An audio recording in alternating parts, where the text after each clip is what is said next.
Hello and welcome dears in our online study programs. So dears, we are going to start our third lesson in the book Snapshot. So the title of the third lesson is Ranga's Marriage. This story is written by Masti Venkatesa Iyengar. It is a story of a person, a boy who named is Ranga. And he is well educated and he is only one educated person who has got the study in the city, in his village. So it's an interesting story, and in the story we will see the concept of marriage among the different kinds of people.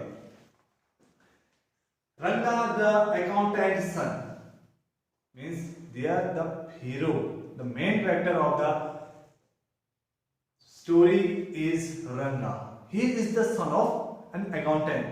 He is one of the rare breed among the village folk who has been to city to pursue study.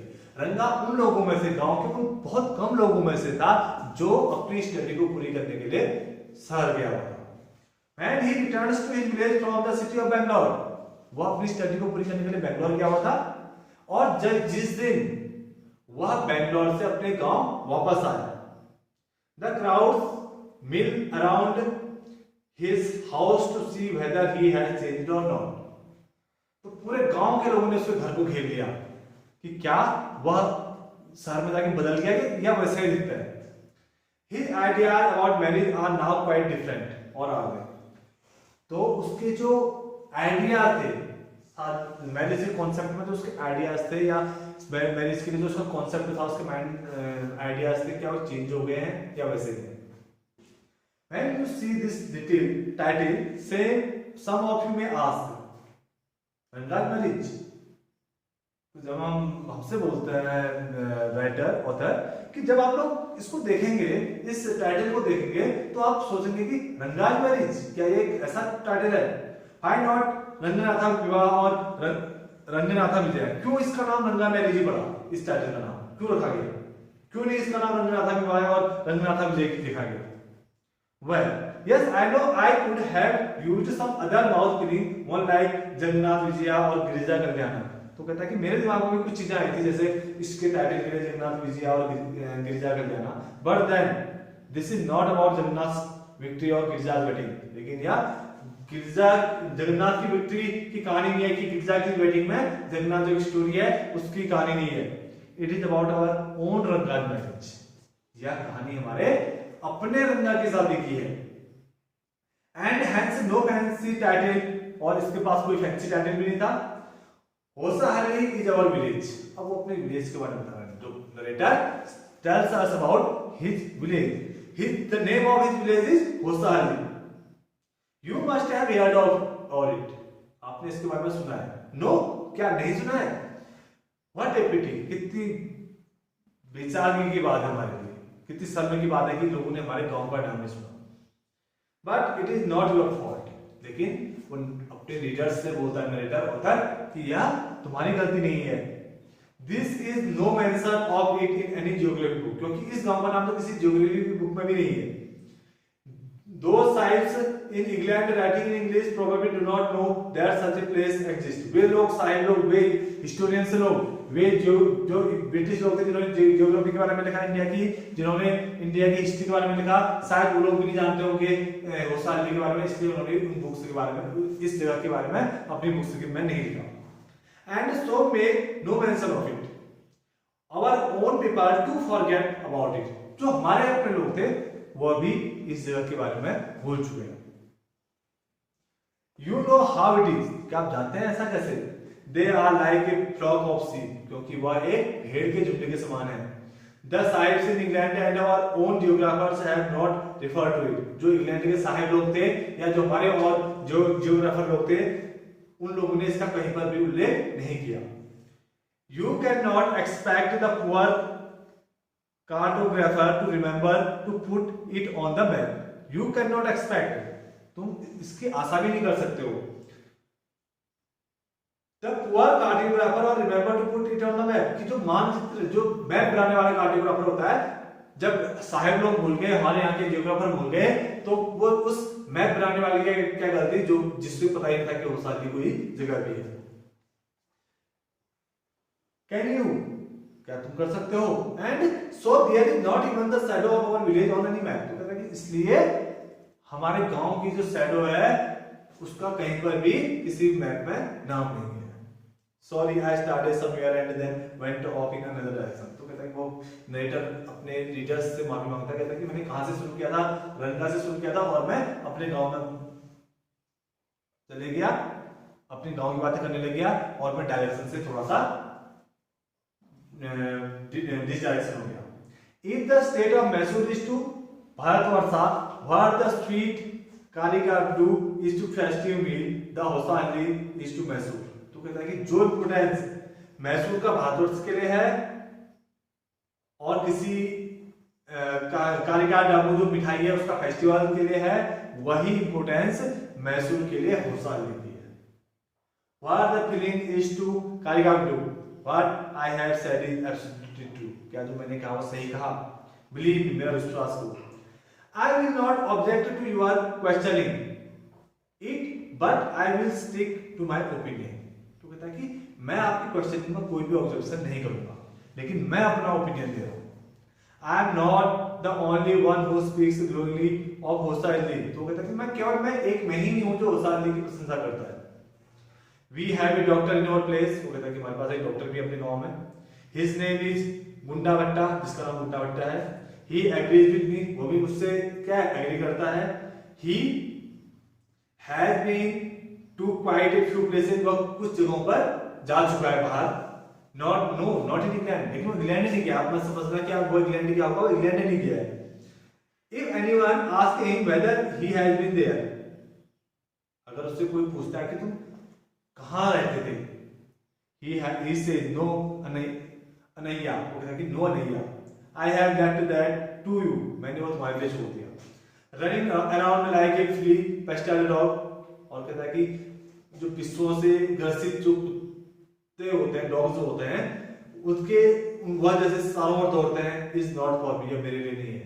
I have seen a few places in my time। तो writer कहता है कि मैं अपनी life में कुछ जगह मैं भी घूमा हूँ। Though a matter of fact he has seen many। हो सकता है कि वो मुझसे ज्यादा जगह घूमा है, लेकिन कुछ जगह तो मैं भी घूमा हूं। We have some mango trees in our village। वो कहता है कि हमारे गांव में कुछ मैंगो की ट्री है। Come visit us, आओ। वो नरेटर अपने रीडर्स से बोलता है कि आइए, हमसे बोलता है कि आइए और हमसे मिलिए। And I will give you a raw mango from one of them। और मैं तुम्हें अपने बाग बगीचे के, अपने गांव के जो बगीचे हैं, आम के पेड़ हैं, उनमें से आपको एक कच्चा आम दूंगा। Don't eat it, इसे खाना मत। Just take a bite, सिर्फ एक बाइट लेना। The soreness is sure to go straight in your ब्रह्मास्त्र। तो वहां आप अगर उस एक छोटा सा पीस भी उसका खाएंगे तो क्या होगा, सीधे आपका सर जो है वो जंगा जाएगा उसके कुछ खट्टे बनते, इतना खट्टा आम होता है। I once took one such fruit home and a chutney was made out of it। तो कहता है कि मैं इस तरह का एक आम अपने घर पर लेके आया और उससे हमारे घर पर चटनी बनाई गई। All of us ate it, सबने इस चटनी को खाया। The cup was suffered from, और इससे क्या हो गया, मुझे जुकाम हो गया। After that it was when I went for the cup medicine, और इसके बाद जब मैं कप की मेडिसिन लेने के लिए गया, there the doctor told me about the special quality of the fruit। और डॉक्टर ने मुझे उस आम की, जिसको खाकर मैं बीमार हुआ था, उस आम की स्पेशल क्वालिटी बताई। Just as the mango is special, so is everything else around our village। तो कहता है कि जिस तरह से हमारे यहाँ पर मैंगो अपने खट्टेपन के लिए स्पेशल है, वैसे ही हर चीज हमारे गांव की स्पेशल है। We have a creeper growing in the ever so fine water of the village pond। तो कहता है कि हमारे गांव में एक विलेज का जो पॉन्ड है, जो विलेज पॉन्ड है, वहां पर एक बड़ी सी बेल उगती है। Its flowers are feast to behold, और जो इसके अगर आप फ्लावर्स को देखो तो आपको बहुत अच्छा लगेगा। Get two leaves from the creeper when you go to the pond for your bath। जब आप नहाने के लिए उस पॉन्ड में जाए तो आप उस क्रीपर की 2 पत्तियां उठा लो, ले आओ घर को।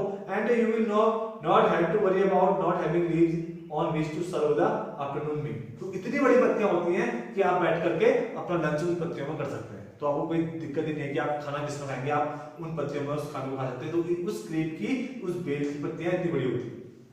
You will say I am rambling, अब फिर कहोगे कि मैं अपने जो मेरा टॉपिक था स्टोरी का, मैं वहां से भटक गया। It is always like that when the subjects of our village comes up, तो कहता है कि हर इंसान भटक जाता है जब वो हमारे गांव की बात करता है, तो वो हमेशा, तो इसी तरह से मैं भी टॉपिक से भटक चुका हूं क्योंकि मैं अपने गांव की बात मान गया। बट इनफ, लेकिन अब बहुत ज्यादा हो गया। If anyone of you would like to visit us, drop me a line, तो कहता है कि अगर आप में से कोई हमारे गांव आना चाहता है तो मुझे लेटर लिखे। I will let you know where Hosahalli is, मैं तुमको बताऊंगा कि हौसा हल्दी कहां है, and what things are like here, और यहां चीजें कैसी होती हैं। The best way of getting to know a place is to visit, don't you agree, तो कहता है कि अगर आपको कहीं पर जाना है तो आप किसी जगह के बारे में जानना है तो आप वहां पर विजिट करके आए। क्या आप मेरी बात से एग्री हैं? What I am telling you is something that happened 10 years ago, तो नरेटर अब अपनी मेन स्टोरी पर आता है, रंगा की स्टोरी पर आता है। तो कहता है कि जो मैं आपको बताने जा रहा हूं, जिस घटना के बारे में आपको बताने जा रहा हूं, वो आज से 10 साल पहले हुई थी। We did not have many people who knew English, हमारे गांव में बहुत सारे लोग नहीं थे जो इंग्लिश जानते थे। Our village accountant was the first one who had enough courage to send his son to Bangalore to study, और हमारे गांव का जो एक अकाउंटेंट था वह पहला ऐसा डेयरिंग पर्सन था जिसने अपने बेटे को पढ़ने के लिए कहां भेज दिया, बेंगलोर भेज दिया। इट इज डिफरेंट नाउ, अब यह अलग है। There are many who know English, अब तो अच्छी बात है, पहले 10 साल पहले हमारे यहाँ पर इंग्लिश कोई नहीं जानता था हमारे गाँव में, लेकिन अब थोड़ी सी परिस्थितियां बदल गई हैं, सिचुएशन से चेंज हो चुकी हैं, तो अब बहुत सारे लोग ऐसे लोग हैं जो इंग्लिश जानते हैं। ड्यूरिंग द हॉलीडेज के दौरान you come across them on every street talking English, आप हॉलीडेज के दिनों आप देख सकते हैं हमारे गांव में आकर के कि बहुत सारे आपको गलियां मिल जाएंगी जहां पर लोग इंग्लिश बोलते हैं।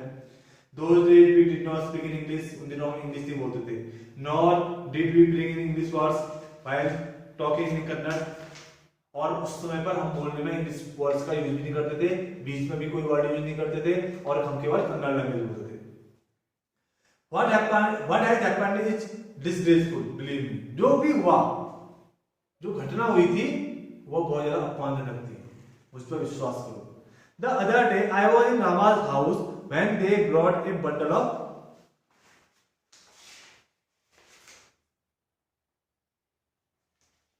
What has happened in disgraceful, जो सबसे अपमानजनक बात हुई थी, वो बात हुई थी The other day I was in Rama's house, अगले दिन मैं रामा के घर पर था। When they bought a bundle of firewood, जब वहां उनके घर पर एक फायरवुड का बंडल आया। Rama Raw's son came out to pay for it, Rama Rao के जो बेटा था उससे क्या देने के लिए आया, जो उनके घर पे लकड़ी लेके आया था उससे पैसे देने के लिए आया। He asked the woman, उसने वुमन से जो लकड़ी लाई थी उससे पूछा था how much should I give you, कि मुझे तुम्हें कितने पैसे देने पड़ेंगे लकड़ी की। 4 पैसे, तो वो कहती है 4 पैसे। She said the boy told her he did not have any change, तो लड़के ने कहा कि उसके पास चेंज नहीं है, तो and asked her to come the next morning, और उससे कहा कि आप अगले दिन आए। The poor woman did not understand the word English word change, अब उसने कह दिया कि मेरे पास चेंज नहीं है, क्योंकि ये इंग्लिश वर्ड था, वो जो बेचारी महिला थी जो लकड़ी लेके आई थी उसे पता नहीं था कि चेंज क्या होता है। And went away muttering to herself, और अपने आप में बड़बड़ाते हुए चले गई। I too did not know, तो लेटर कहता है कि मुझे बता नहीं था कि चेंज क्या वर्ड होता है। Later when I went to रंगा's house and asked him I understood what it meant, लेकिन फिर क्या हुआ कि जब रंगा, फिर नरेटर रंगा के घर पे आया, उससे पूछा कि चेंज क्या होता है, उसने बताया, तब उसे पता चला कि चेंज वर्ड क्या होता है। So dear, it was today's lecture in English. We will continue the lesson in next lecture. Thanks. Have a nice day.